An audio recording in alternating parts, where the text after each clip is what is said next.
Hello and welcome to the Flix Forum podcast, where each episode we go back and we look at a Netflix original film in the order of release. This episode we have Netflix 232nd film from 2020. It's the psychological thriller Dangerous Lies. It's directed by Michael Scott. It stars Camilia Mendes, Jessie T, Usher, Jamie Chung, Cam Cigandet, Sasha Alexander, and Elliott Gould. I'm Jesse. I'm here solo, and I'm going to spoil this movie. So if you haven't seen Dangerous Lies, you're keen on it because you like Camilia Mendes, give us a pause, come back later on. This is going to be a pretty quick one because I'm not going to have an awful lot to say, but I do start the show with the Fast Flicks, where I do a quick summary of what the film's about to give you a bit of a gist. This one is about a financially struggling couple who fall into a situation which makes them better off. But will it all go smoothly? ? Ooh, intrigue. Hopefully that's intrigued you a bit to check it out.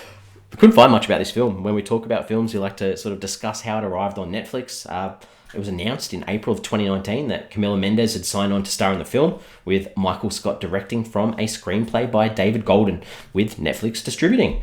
And then it got to May of 2019 where the rest of the cast joined, and then we've got this film where it was filmed from the 29th of April 2019 until the 28th of May in Vancouver, Canada. It did hit Netflix worldwide on the 30th of April 2020, and it's actually got 2 wins and 1 nomination from awards. It won Best Cinematography in a non-theatrical feature at the Canadian Society of Cinematographers Award, and it was also put on that Reframe Top 100 Most Popular Narrative list that we've seen quite a few times over the last few months. Some interesting things there, I guess. The only good translation across the world in French, this was actually called Lies and Betrayal. And it did have the working title of Windfall, which is an interesting little concept, I guess, on what happens in this film. But apart from that, I might talk a little bit about what the critics and audiences are saying about this one. On Rotten Tomatoes, it sits on a 23%. That's on 30 reviews. That's very rotten. The audience has it exactly the same, on 23% too. That's on more than 250 ratings. On IMDb, it is a little bit higher at a 5.3 out of 10. That's on nearly 18,000 ratings. And on Letterboxd, it sits a bit lower on a 2 out of 5 on nearly 14,000 ratings. But it has been logged by 20,000 people on Letterboxd. So a couple of people have seen it. Not the lowest numbers we've seen, but, sort of in that middle range for one of these small Netflix films. My early thoughts. I didn't hate it. I was engaged enough, but it is pretty ridiculous.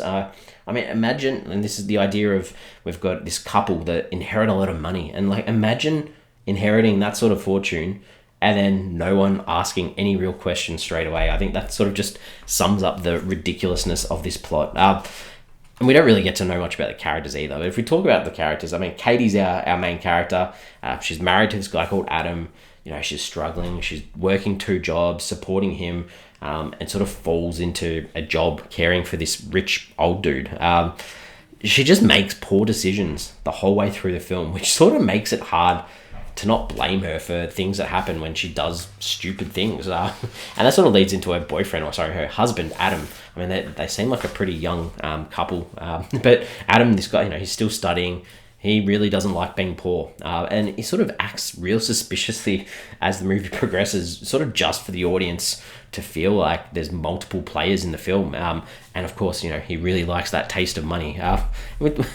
So there are 2 main characters. The other people that sort of play parts, Leonard's this rich dude who they get all this money from. And apparently he doesn't have any family, but there's photos of his family in his house. And, spoiler, I've said there's going to be spoilers, but, he's killed, so they get all this money. And the only real person who shows any interest, I guess, is Detective Chesler, who, when you think about it, really is a horrible cop. She goes real hard at Adam and makes him the suspect, when us as the audience already know that he should be the suspect based on what we're seeing. And, we also know as an audience that there's this dodgy real estate agent in the background who's sort of fishing around. And we know we haven't heard from him in a while, so there's probably a chance he's going to rock up some stage at the end too. So, there's a lot of things that aren't done too well. The director, Michael M. Scott, he's got 56 directing credits, mainly TV movies, especially that Christmas kind that we cover quite often as we head towards the December films on the Netflix list. But Michael M. Scott, lots of credits, knows what he's doing with the camera. And that will lead me into some the things I liked and didn't like. And I think, got to give it credit. That opening scene, there's sort of this tracking scene in this diner where the camera walks into the diner, sort of follows Katie into the diner and her going to a table to when we find out it's actually Adam that she's serving, who's her husband. It was just like a really cool setup. The neon lights, it looked really cool. I was like, cool, this is going to be, really, really good. And now I'm going to talk about the things I didn't like. I think, there's lots of times where as a couple, Katie and Adam argue. And early on, they argue in the kitchen where she's going on about angry and, having a go at Adam for telling her not to worry. And she sort of smashes this plate accidentally and goes on about him not listening to her and how he could have died the night in the diner, which is the setup at the start. I just laughed because it was really poor. And then, when we see that Leonard passes away, Katie's a bit upset and she's sort of talking to the cops and she just sort of blurts out that Leonard wanted to be cremated. Just such a weird thing to say when cops are investigating a death. And I get what it leads to in the plot. It's not something that a normal person would say to a police officer at the scene of a death. And then there's Adam sort of goes back to the house at some stage and he gets knocked out by an intruder. And then Katie loses it at him again about, what were you thinking? You have to be careful. How could you do this to me? Man, it was just laughable. There's a scene towards the end. Katie goes into the shed to sort of do a bit more investigating, and there's a mouse trap that's like a jump scare. I just laughed. I thought that was quite funny. And finally, this sort of frustrated me a bit.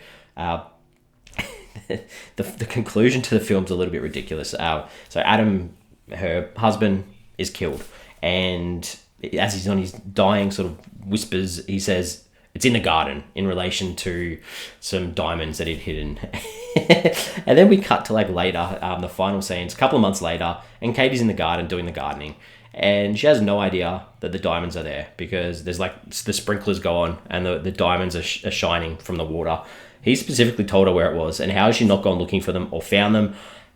And then to add on top of all of this, she's pregnant as well. And the reason this comes up is because the police officer asks her if she knows where the diamonds are. She's still living in this house that she's inherited. She doesn't need those diamonds. She's set. It just all was confusing and didn't make sense. Some themes, some ideas. What's this trying to say? I think, there's the idea of the lure of being rich and, bettering yourself and not necessarily taking advantage of people, but taking advantage of a situation where, you could probably get away with something if you cover your traces and do the right thing. There's a little bit of this idea of sort of love and these two, Adam and Katie being in love, and if they work together, they're a good team. But also on the same side, you got to be careful. You got to be careful with what you're doing. Show care, especially if you're committing crimes. What did I take away from this film? I think a lot of the choices by the characters were absolutely ridiculous. There's a scene where Adam gets rid of this body that they find in the shed that had obviously been decaying there for years. I think they said 2 years even. When we know that these characters only had known the person who owned this house and his house for 4 months, it couldn't have been either of them. And it made no sense to follow up. He dumps the body and the cops find this body where there's evidence or a piece of paper that goes back to or linking back to the house and to Leonard. Which is woeful because in the same prior we see Adam actually burning all these documents. So for him to have not burnt one document just for a plot point, that really did my head in. We have a section sometimes where we go on IMDb to check someone out. I didn't go on to check anyone out, but just the familiar face that I knew straight away. The dodgy real estate agent, Mikey Hayden, who rocks up, played by Cam Cigandet, Vulchuk from the OC. Straight away, I was like, I already sort of categorize him as a villain anyway, so it wasn't a bit of any surprise to me that he was a bad guy anyway. I've got a couple of questions to ponder. I mean, in this film, who can Katie trust? She can't trust her husband. She can't trust her lawyer. She can't trust the cops. Where are her friends? Where are her family? Where's Adam's friends and family? These two are doing it solo. I thought that was quite an interesting choice. Very interesting. And why did they need to make Adam so dodgy? It just didn't add anything except further suspicion, which we didn't need. I don't know. Lots of weird choices, but I'm going to wrap this up anyway because we give the film a rating out of 5. And for me, I mean, I'm probably being a little bit generous. It's not the worst of the sort of make no sense Hallmark style films that Netflix do. There was a film, Secret Obsession, which we did a while ago, which was much worse, but the performances in here probably helped a little bit. Even if the plot was completely out of control, I still didn't hate it. So I'm going to give it a 2 out of 5. 2 out of 5 for me. We're on socials. We've got Twitter, Facebook and Instagram. Give us a follow. Give us a like if you can. the question that I want to put up there in relation to this movie, after everything that happened in this film, and this is in relation to Katie, because at the end of the film we see she's still in this house. Why would you stay in that house? If she's inherited this house, sell it, move on. I don't understand why she's still there. If anyone has a reason as to why, please do let me know.